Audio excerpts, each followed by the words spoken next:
Hello, this is Nathan on the Navajo Road today. We're going to look at this ruin on the top of this white mesa. It's generally known as White Mesa Ruin here in the Verde Valley, just north of Camp Verde, Arizona.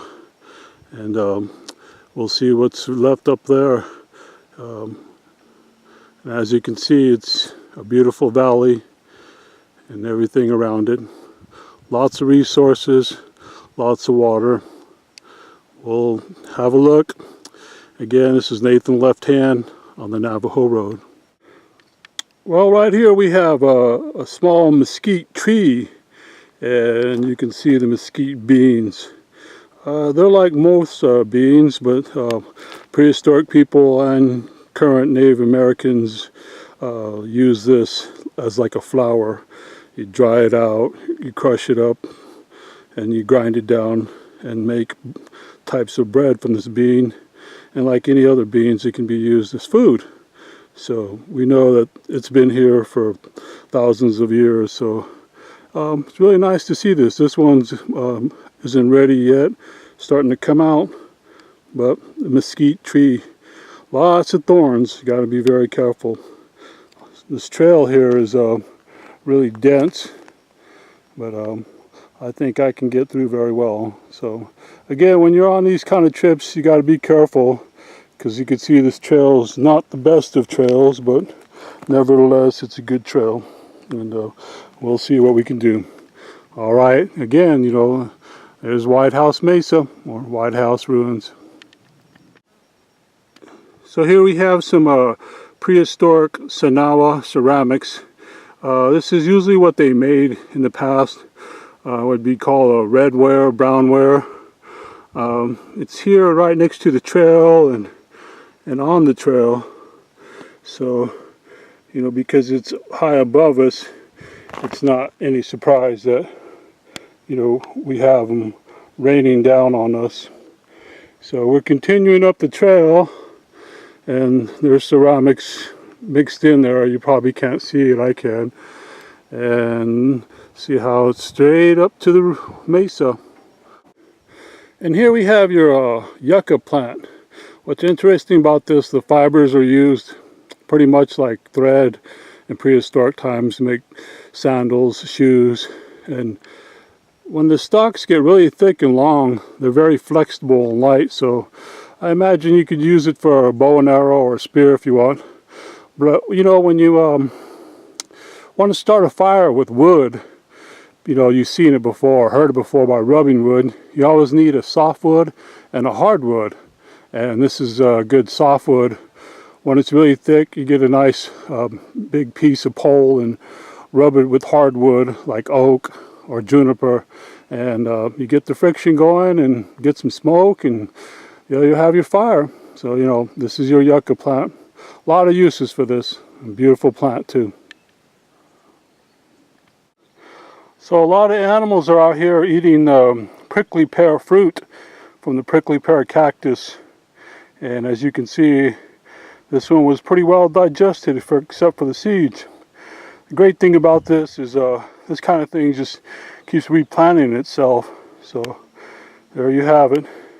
Then next to it on this rock here, you can see where probably a bird or squirrel or some type of rodent was feasting again on prickly pear cactus. Real delicious, sweet, red, prickly pear cactus. See, again, encountering lots of ceramics, pottery, some lithics in there. I can see a little portion of arrowhead there. And you can see it's all over there.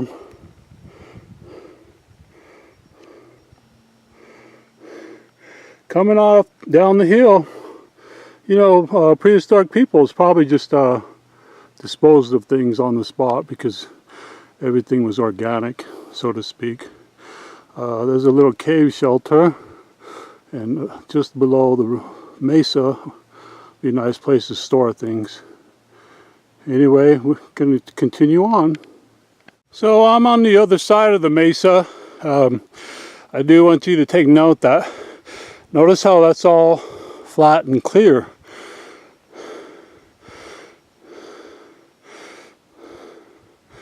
And then you go further and see how it's not. And you got a drainage on two sides. So if water was coming down beyond there, as you see, you could divert it into this little field, and whatever you might be growing down there would be water, you know, because they were hunters and gatherers and farmers. So Sinagua Indians. So as I make it over the bend to the top of the mesa, the area is just littered with artifacts. There you have a ground stone, probably the bottom of a metate. And then further down I located this nice black obsidian, volcanic, and buffware. So volcanic obsidian's coming from about 60-70 miles north of here.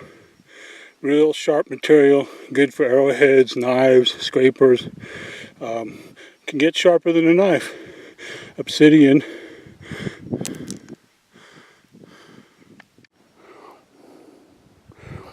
So this is a large prehistoric Sinagua Indian site. You could just see where there were lots and lots of buildings over there. You can see in the distance, just still on the mesa, was an even bigger structure. Beyond those creosote bushes was even more ruins. We'll go back there and have a look. And here we have a red sandstone metates, or grinding stone. You can see how they were pecked. That helps things to grind better. Plus I reached down there and it was smooth, so that tells me it was a ground stone. And there's another one. I'm on the east side of the mesa, again looking over, and I do want to caution you to be very careful in this. There's a lot of snakes around, poisonous, non-poisonous, all kinds of critters out there. So, you know, I caution you when you do these things, or go out like I do, to be prepared and be very careful and take your time, enjoy everything. It's really beautiful. Boy, look at this beautiful prickly pear cactus. And see, when the buds, the prickly pear gets that color, a real nice maroon, they're ready to be picked. Yeah, those look really delicious. I think the reason why they're there because of their location. Lots of javelina in this area, and like we saw back earlier, different types of animals. Real beautiful. So I'm on the north side of the mesa now, looking down. It's pretty much just a straight down cut from here. So if you need the fast way down, there you go. But it also makes you good. You notice that drainage too. See how it comes straight down? And earlier we saw this good farming area there. And the water would come straight down there.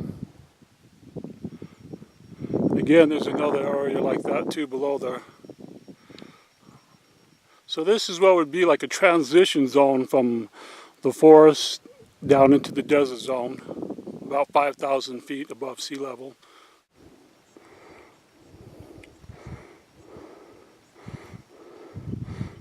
Then we have this Havasupai sandstone brought in from down below.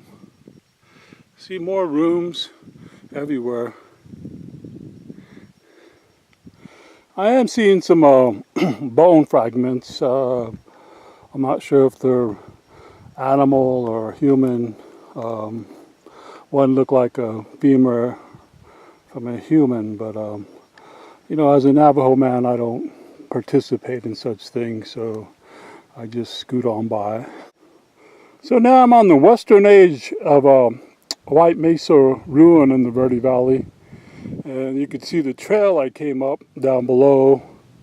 Again, this whole area, other than the trail, is just steep. So, you know, if you're up here, keep it safe. Boy, the ground is just littered here with all kinds of pottery. See, that's all pottery, lithics, small pieces of arrowhead, brownware, Sinagua ware, or whatever you want to call it, bedware. Archaeologists have a lot of different ways of classifying this material, but this area was occupied by these people probably around 1200, 1100 AD, and then way before that, I'm sure, and then also in what's known as the historic period by Apaches and the current peoples who live here now or in the area. Boy, that sure is a lot of pottery. And that's the big portion of the ruin on the west side of White Mesa Ruin. So we can see wall after wall, room after room here, all leading up to the top.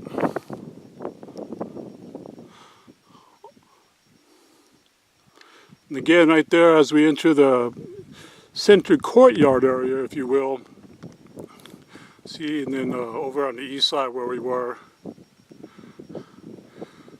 So people were just sitting up above, and then I came up from around that area. It's pretty much only one way up.